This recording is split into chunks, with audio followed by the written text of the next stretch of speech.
Good morning, everyone. Thank you for joining us for another episode of Real Talk. My name is Amir Tabrizi, and I am the Director of Marketing here with the Eric Stewart Group. With me, I have Mr. Robert Garcia, and we'll get a quick introduction from him. And you will see coming very soon, hopefully, Eric as well. In true real estate fashion, Eric was in his car making things happen. So then that speaks kind of to the authenticity of this show. And actually, here he is. So that speaks to the authenticity of this show. You know, we're all kind of moving day by day, time by time, and things happen. And honestly, if your realtor isn't moving around and isn't taking phone calls in their car, are they doing their job, right? So to tell you a little bit more about the show, Real Talk is brought to you by the Eric Stewart Group of Long and Foster. We're here to help you navigate today's crazy real estate world and hopefully be a shining light and a guiding light in the process. We're going to be discussing everything from buying, selling, and everything that happens in the real estate world. And this show really isn't just for consumers. It's going to be for our fellow realtors. It'll be for anybody who has any interest in real estate. This week, we're going to talk about a few things.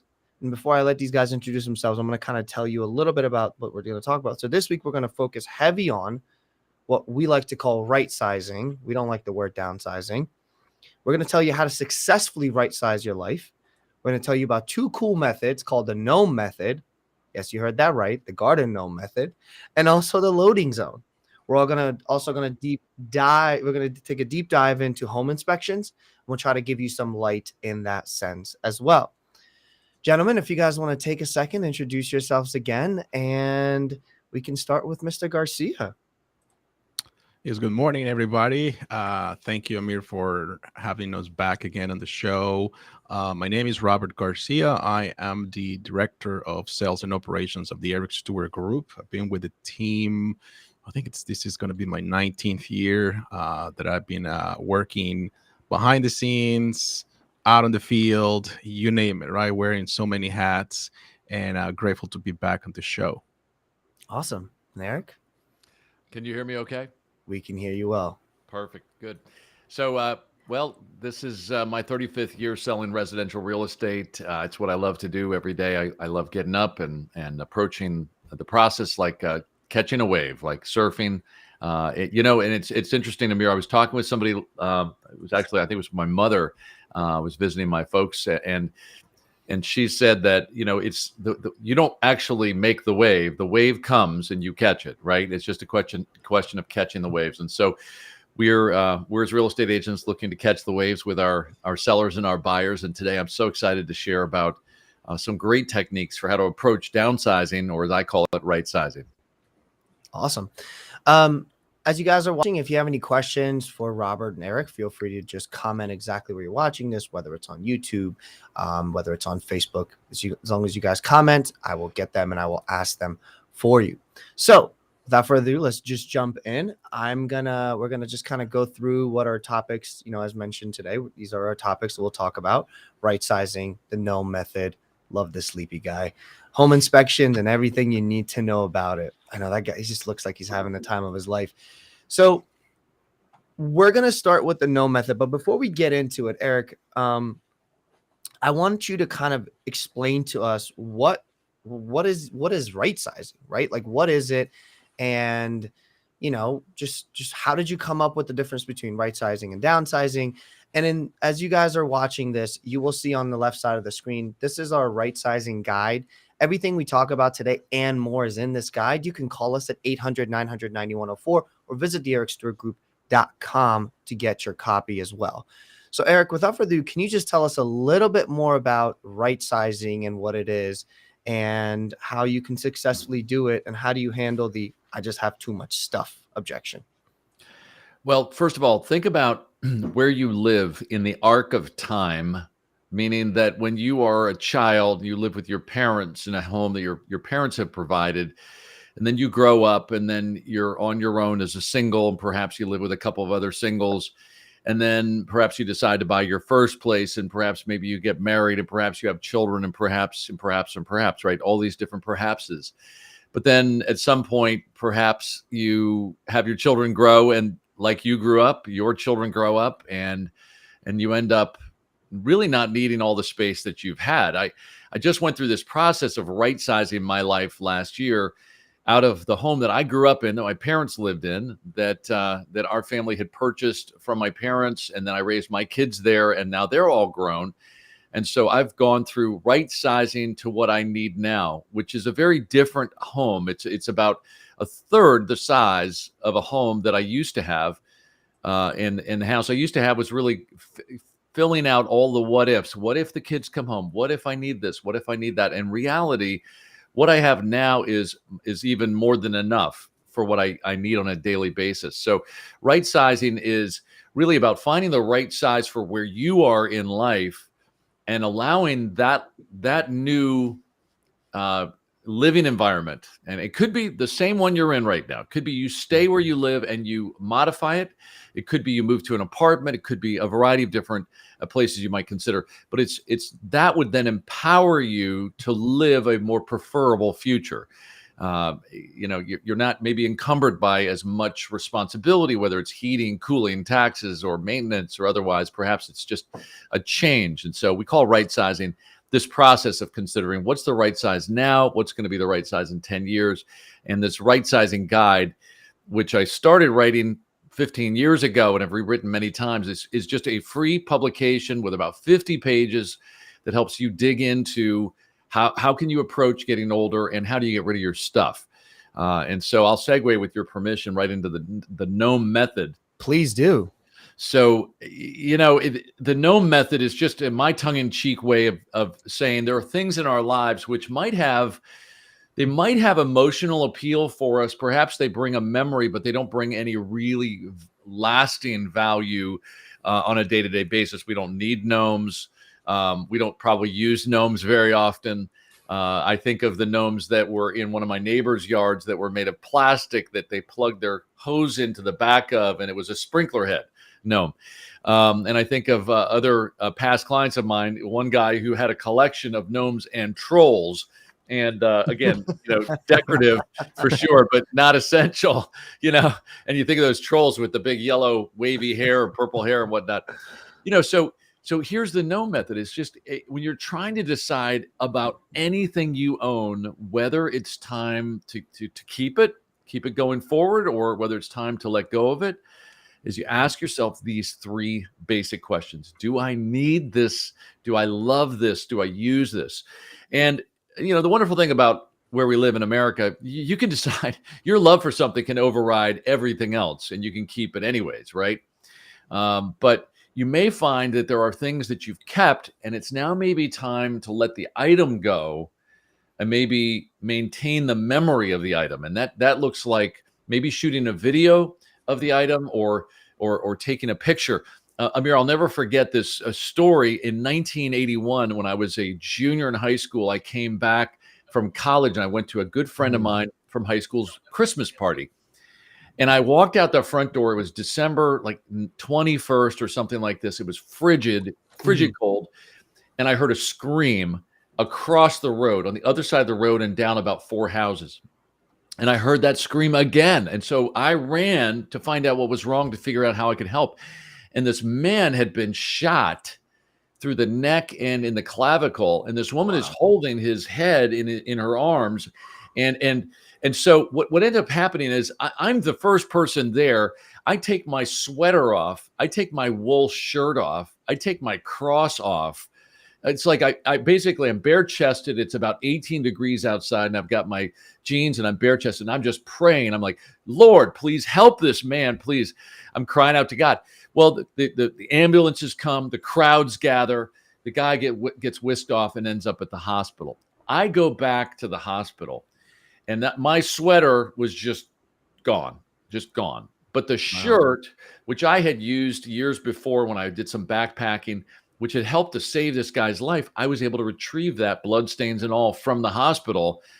And what do you do with something like that has such an emotional connection to a severe event, right? And I think sometimes in life we have these things, whether it's we pick up a tchotchke when we're with our family, when we're traveling across the country, we're in Utah, and we pick up some little tchotchke piece, and it reminds us something important in our lives, or whether it's that shirt that I'm telling you about or something else, how do we keep the item without keeping the item? So we'll talk a bit about how we can do that today as well. How can we let our memories live on, but without having to keep the stuff? So yeah, I mean, that's a memory that will definitely be etched in your head for a very long time. But those people are lucky you were there and were willing to do that. You know, I've heard this, and Robert, I would love to hear your take on kind of the Gnome Method and what you've experienced with some of your clients and helping them in this process. But you know, when we do seminars and we're sitting there and Eric is, you know, you're explaining like the process of, do you need it? Do you love it? Do you use it? And there are so many people that are just right at that 33%, right? I just love it, but I don't really need it and I don't use it. And so seeing that process, and what I love about kind of some of the things we do here is, you know, the downsizing process just kind of sounds so aggressive. Like we're getting rid of stuff. Whereas the right sizing, like you mentioned, we're finding places and things to do and move on with. Robert, in your experience, and especially with, you know, working, you know, and this kind of happens, and you guys can correct me if I'm wrong, this kind of really happens when, you know, somebody's kind of just leaving their home that they've raised kids in and so on and so forth, and then they're getting ready to move out to something that's better suiting for their life. But Robert, how have you used the Gnome Method when you're on a listing appointment, or you're just kind of helping somebody navigate through this right sizing process? That's a good question, Amir. So what's very interesting as I've gone through different appointments with clients, it's how emotionally attached they are to things, and they just don't realize it until the moment they feel like you're taking something from them that they don't need. It has been in the same shelf for so many years. They seen it over there, they don't touch it, it's full of dust, but the moment they said, okay, now this has to go, they feel like something, like you're taking an arm or a finger out of them, and they're just like, I know it has to go, but can we think about it? So many times this whole process of walking through a house, knowing what stays, what doesn't stay, what just give away, and so on, that sorting process, actually it takes more than one round many times, because just people just feel like, I want it, but I don't know where I'm going to put it in the new place. So basically it's just moving clutter to another place just to clutter the new space that they have. And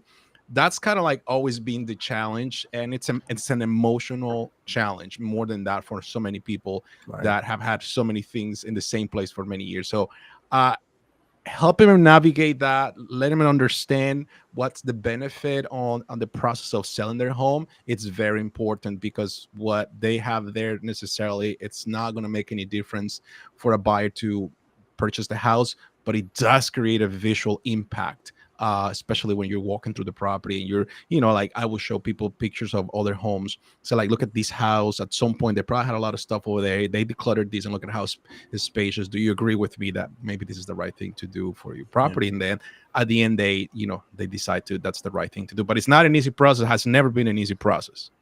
Yeah, I'm sure it's not an easy process for of course, for the consumer or the clients that we serve, but also as for the agent to kind of, we wear so many hats as an agent, right?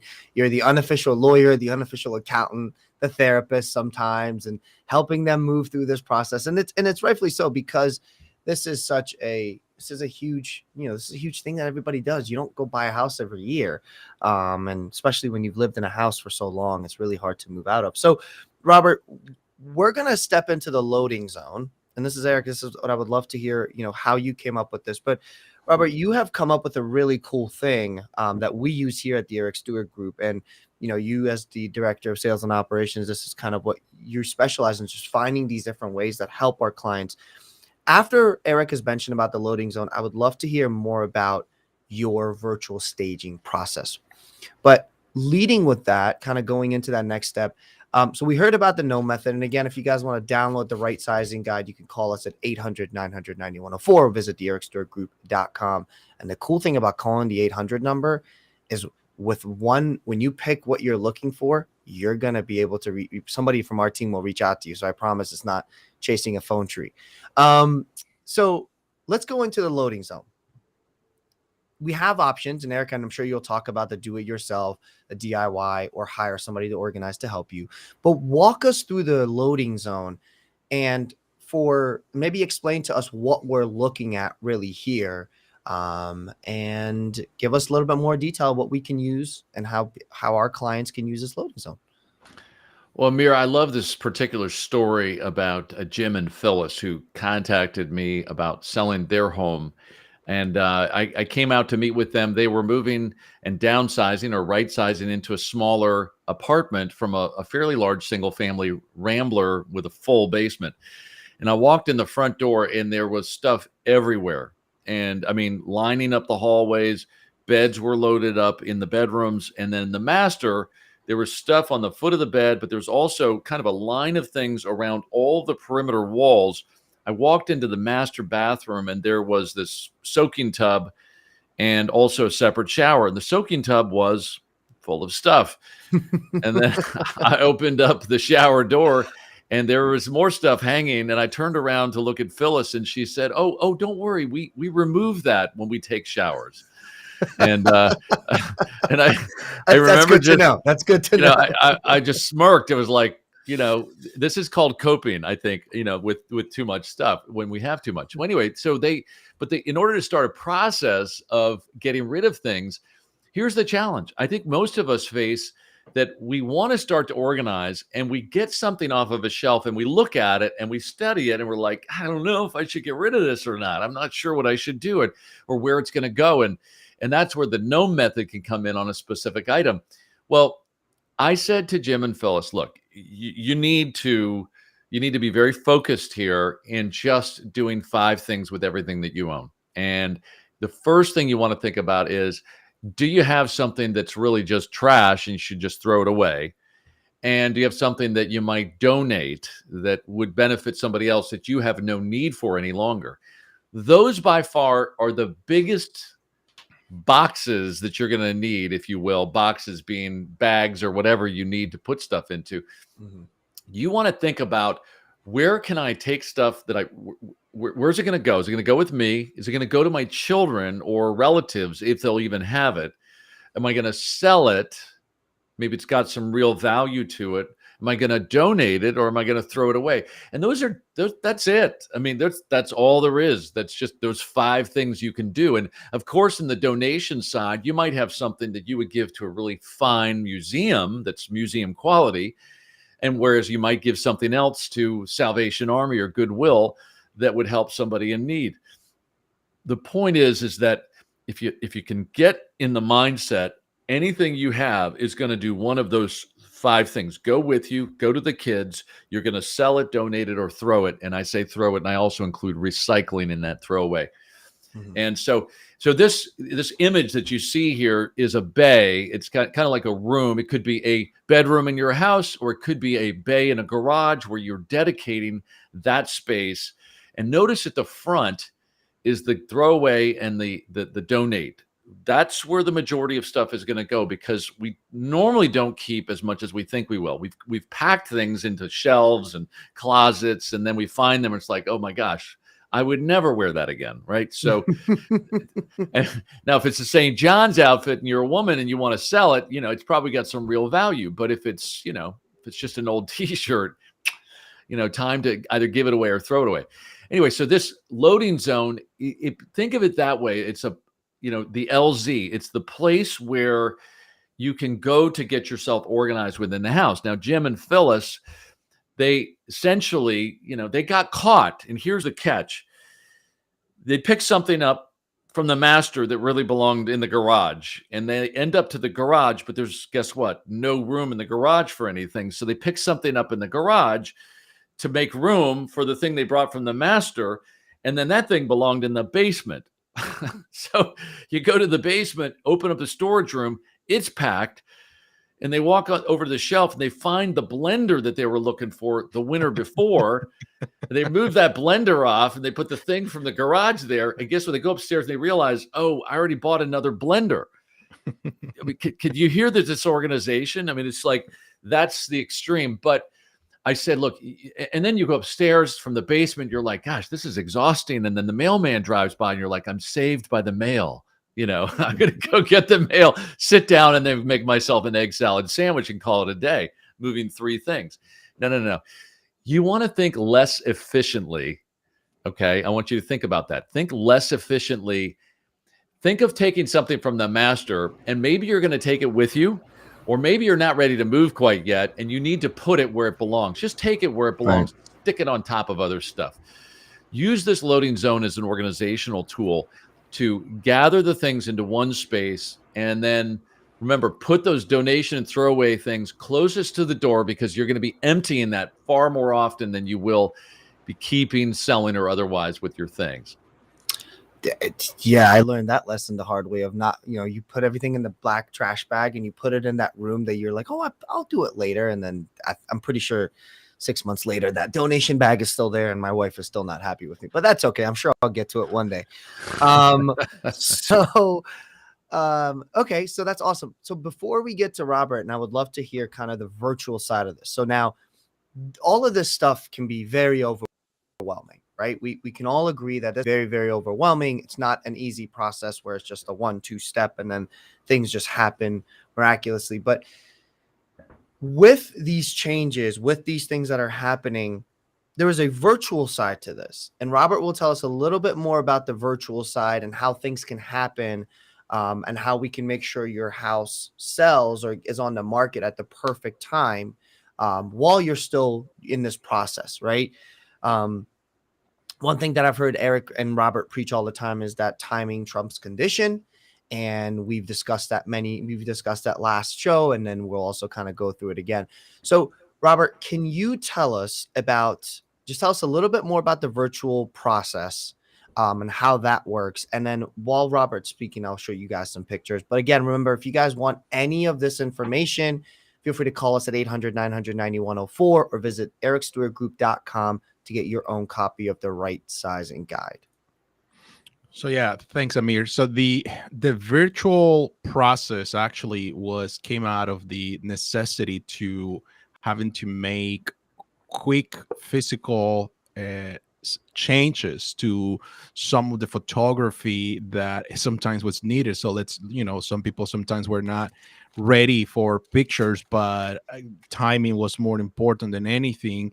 And then they needed to sometimes just to get houses on the market, but where like houses are not ready, right? Or, let's be honest, you're dealing with people that are elderly people. They cannot move things around that quick, and it's a big challenge. So starting to look in the world of virtual reality, where that's going to be the future of many things, start looking into different companies that can help us do that, and landed with a really good company that allows to do many changes, as Amir was just showing a few seconds ago here on the screen, where you can actually see how a space that is completely cluttered can now become an empty space. And yeah, granted, when somebody comes to the property, they will probably see the mess, but they can also visualize how will it be without the mess, which is at the end of the day, we're trying to sell when we selling homes. And one of the things that we've done at the Eric Stewart Group is when houses that are vacant, particularly, we enlarge these pictures. I think they're like 3 by 2.5 feet, so they're pretty large. There you go. So you put them in the property, people can take a look, so they can buy the idea how you can stage these images the rooms with the images that we have, and that way it's just a visual thing. And let's be honest, real estate, it starts with the falling in love visually with something, and then making the decision to drive and take a look at the inside of a property. So as Eric says, we are very heavy on the online traffic so that we can convert into foot traffic so that people can go and see the home. So this is how we created this system. We do it on most of our properties, I will say. There's some houses that don't need any stage, and they are, well kept by the owner. So I don't, we kind of exclude those a little bit just because they don't need it. But most of the other homes or vacant houses, definitely we want to help buyers visualize. And let's be honest, people like to, have an idea of how they can decorate the room. So that's how this whole process came across, Amir, and it's part of the Eric Stewart Group selling system. I mean, this is why we say who you work with matters. If you're working with someone who doesn't have the tools that we've discussed here and we're kind of showing you guys here, that's where things kind of, you don't get to sell for top dollar. You don't get to sell as fast. And so we are heavy, believers into flooding the market with information to make sure that your house is in front of everybody, getting you tens of thousands of views, putting you on websites such as, the heavy traffic websites, AOL, Fox, CBS, CNN, MSNBC, all those heavy traffic websites, getting people back to your home. And that's a shameless plug for our marketing team, by the way. So one of the things, sorry, I had to do it, guys. Gotta throw those in there as much as I can. So one of the things that we've discussed, and again, if you guys need access to everything we talked about today, and want to see the guide, feel free to call us at 800-900-9104 or visit ericstewartgroup.com, and you'll get to see more than just that guide there. We have a few other guides that Eric has written, and one pagers and so on and so forth. So I want to take this time to kind of segue into something that's kind of maybe been overshadowed, overlooked in this crazy market, which is home inspections. Now, as someone who recently bought a house, recently as in 2020, and I know that feels like a lifetime away, but one of the main things that I really wanted to understand was home inspections. Like, what are they? What are the different types? What kind of information can I expect from each one of them? And then there is something that we cover, and it's part of what makes us unique, is the complete transparency in how we discuss the sale, the purchase, or just give you information for when it comes to selling or buying.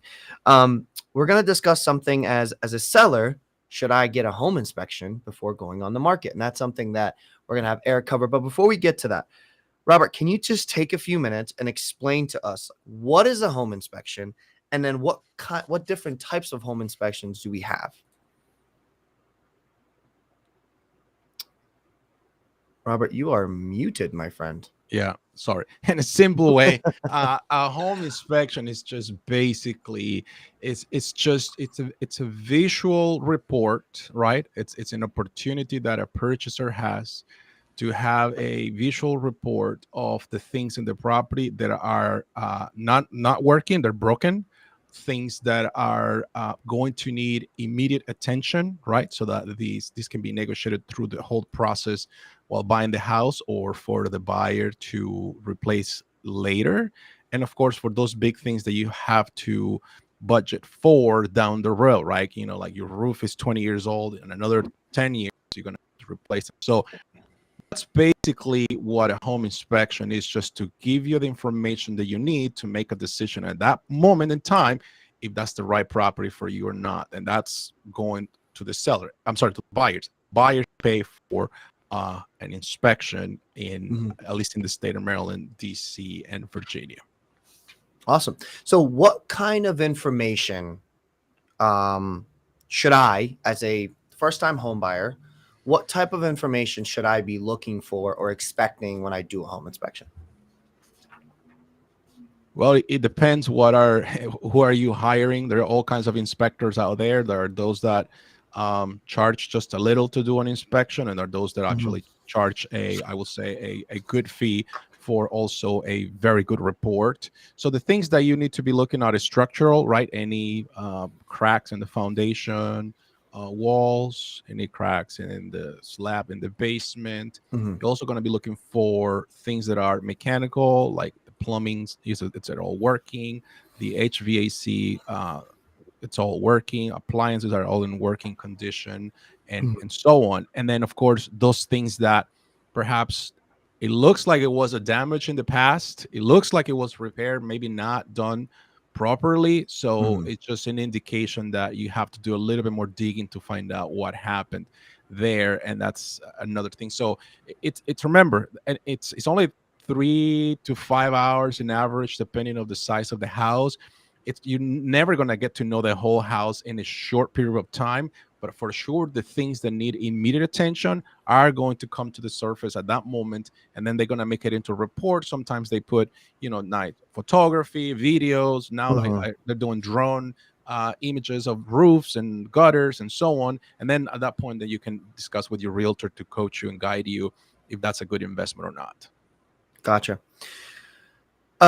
This next question for you, Eric, and I heard somebody ask you this. I believe we were at a seminar. This was pre-COVID, which feels like, I don't know, decades ago. And somebody asked, as a seller, should I get a home inspection prior to going live? So, Mr. Stewart, I'm a seller. In my right mind, I want to know everything that's going on with my house. Should I get a home inspection before we go live on the market? It's not advisable to get a home inspection before you go on the open market. And the primary reason is you are responsible as a seller. Even if you sell the home in as-is condition, you are responsible to disclose anything you know is not working, okay? And anything you know that is a defect in the house. Your responsibility is to make sure that your conscience is clear when you transfer title to a property. Now, a home that's going to be torn down, that's being sold just for the lot, but has a house on it, is treated differently, okay? It has to be drawn up on a lot contract as opposed to a house contract to make it clear. Or if it's a house contract, it's got to make it clear that it's going to be used as a tear down, and therefore the condition of the property or the fact that it has been built before 1978 and might have lead paint. Those kinds of issues are really going to be irrelevant when it's going to be torn down and removed, right?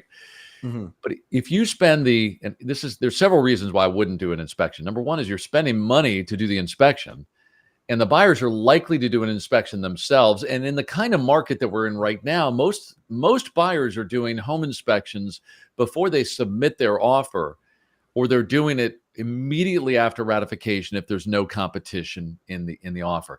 We just sold a home today that had a very short-term contingency for an inspection with just the right to walk away. So the buyer can't ask the seller to do anything. Now, the seller doesn't know of any defects in the home, but if they did and they had done a pre-inspection, they would have had to say, well, we discovered these outlets don't work, or there's a leak over here, or there's a crack in the foundation, or any number of things. It's always better just to be an unknown when you're a seller. Just don't know.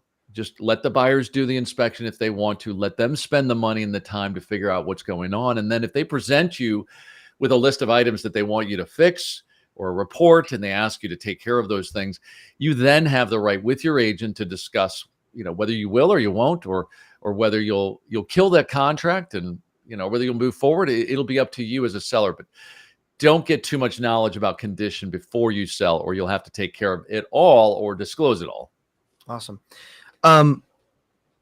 So in this, and Eric, you mentioned this in a type of market we're in, right? I mean, it's insane. But so as a buyer, Robert, as a buyer, I just bought a house without a home inspection, right?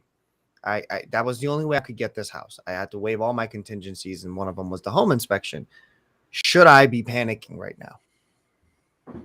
Should I be running around the house screaming, being scared? I mean, I don't know if panicking is the right word for this. Mm-hmm. I think like any buyer that they just purchased a house, I'm sure is going to do their due diligence to make sure, like, how things work in the property. And in doing that, they probably going to uncover issues that were not, of course, you waive the inspection. Mm-hmm. And you now have to deal with it, and probably just gonna need to call a handyman to come over, make a whole laundry list of things that need to be done on 1 or 2 trips, and to just get them done at that point. So, but then you're also gonna have those unpleasant surprises where you found something that you wish you would have done a home inspection before, and now you're like, so what do I do? And at that point, you're just gonna have to deal with what you have in front of you. It's no other way around it. That's why we say we highly recommend to do an inspection, even if it's a walk and talk. Now, this is a new term for a lot of people, but basically walk and talk is you get an inspector to come with you. You walk the property around. You ask permission to a seller to do it if it's even before they're reviewing offers.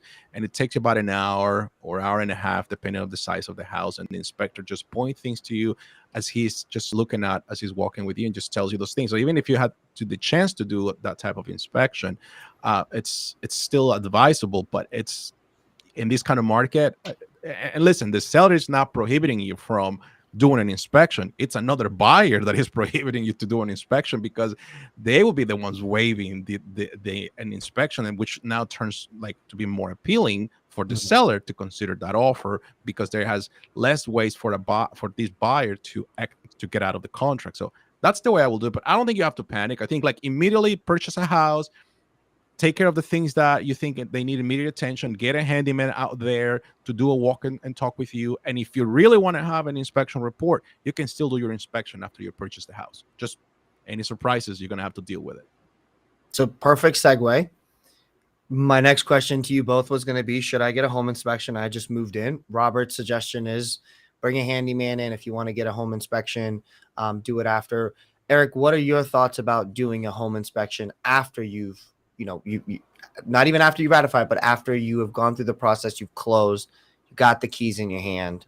Would you suggest there's a home inspection done?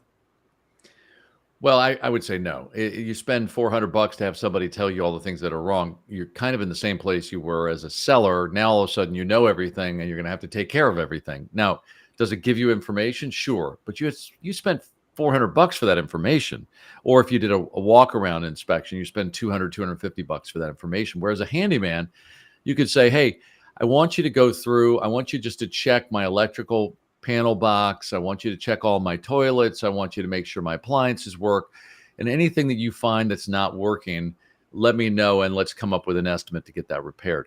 It's more, you're not paying for that because you're going to somebody who's spending their time to try to find those things and can come back to you. I think a lot of folks buy houses without inspections right now, and they just settle and they move in, and then they discover whatever the issues are. They discover those issues once they've lived there for a little bit. And then they run around the house screaming like you do. I was, when we were buying, and Robert was the one helping us, my wife and I buy, and it was interesting when I would walk into the house, I would look around, like, I don't like this, and this. So my wife, being the therapist she comes back and says, from now on, when we walk into a house, for every 5 negative things you say, you have to say 5 positive things. I quickly ran out of negative things to say. So that taught me a lesson. We have 3 questions that have come in. Robert, a question that came in about virtual staging is, does virtual staging cost me more if we work with the Eric Stewart Group? No, it does not cost you more. It is all covered under the commission fee that we will charge, negotiate a structure at the beginning of the formalizing the relationship. Eric, another question we had is, should I get a home warranty after I buy in this market? Well, that's a good question. If you have purchased a home without doing an inspection, I would say spending $700 on a home warranty is still maybe throwing money away, because it could be that the condition of the appliances that would be covered, or your plumbing, or the other things that could be covered, are fine. And you don't need to put an umbrella up when it's not raining. Now, granted, warranties are like insurance, which means that you're renting future wealth. You spend $700 on a home warranty that covers all the appliances, the furnace, the air conditioner, those kinds of systems in your home. The warranty company doesn't actually come to your house. You pay for a warranty. They want you to start with a warranty with them from day one and have one every year for the rest of your home ownership. And that's how they really make their money.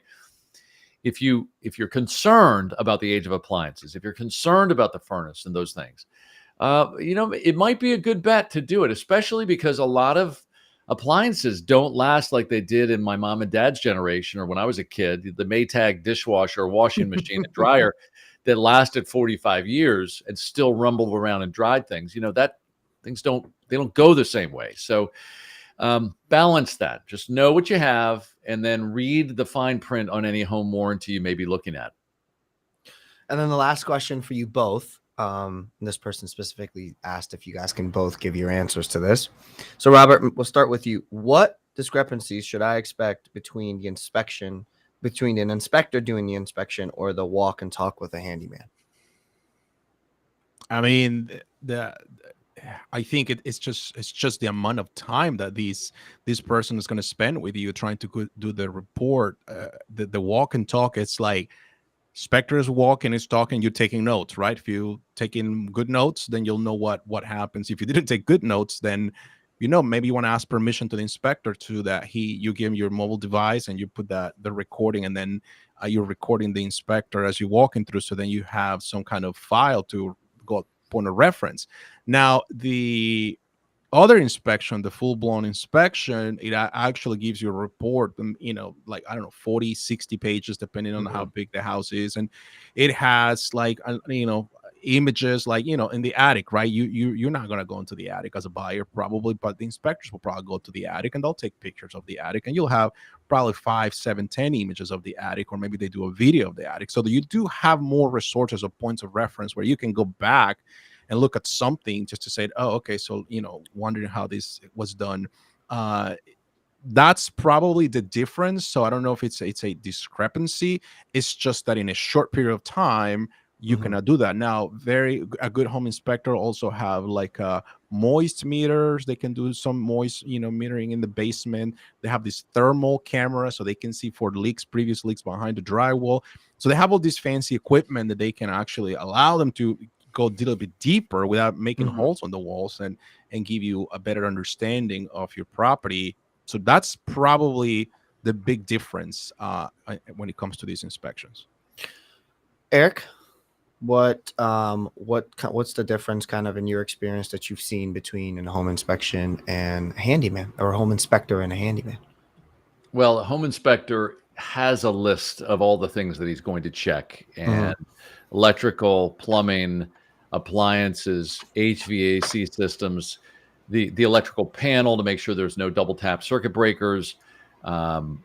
He's going to check the roof. He's going to check the attic, as Robert said. Essentially, going to give a very thorough look for any potential defects on a kind of like going to Jiffy Lube, where they get like 27-point inspection. It's like you're going to get all of these things done for a cost with a home inspector. You could ask, technically you could probably just print online and Google what's typically checked on a home inspection, and hand that to a handyman and say, hey, can you go around and just check all these things and see if there's anything that you think needs to get fixed, and let me know. Right? The handyman's got an interest in getting that work and won't charge you for the estimate, most likely. And they may, in a period of 30 minutes, be able to just quickly go and check those things. So the difference is, the handyman's not going to have a list unless you give it to him, right? That's going to be along the same lines as a home inspection. Right. But the handyman's also going to be free. And if there's specific concerns, you can just have him address those items. Awesome. Well, that is all the questions that we had come in. I thank you both for joining us again today and giving us all this insightful information. Now, I'm pretty perfect. I don't make too many mistakes, but last show we made... Wow.